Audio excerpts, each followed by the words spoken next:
Unang Timoteo, Kapitulo 2, versikulo 1 hanggang 15.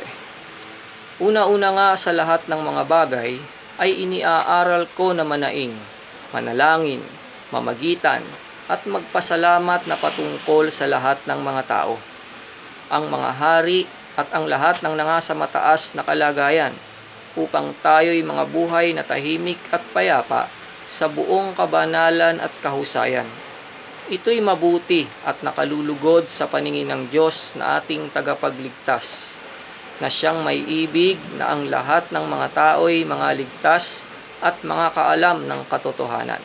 Sapagkat may isang Diyos at may isang tagapamagitan sa Diyos at sa mga tao, ang taong si Kristo Jesus, na ibinigay ang kanyang sarili na pangtubos sa lahat, na pagpapatotoong mahahayag sa sariling kapanahunan, na dito'y itinalaga ako na tagapangaral at apostol.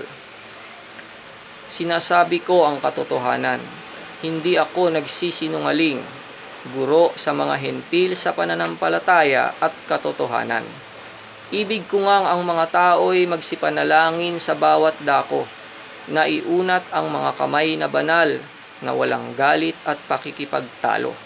Gayon din naman na ang mga babae ay magsigayak ng mahinhing damit na may katimtiman at hinahon, hindi ng mahalagang hiyas ng buhok at ginto o perlas o damit na mahalaga, kundi siyang nararapat sa mga babae na magpakabanal sa pamamagitan ng mabubuting gawa.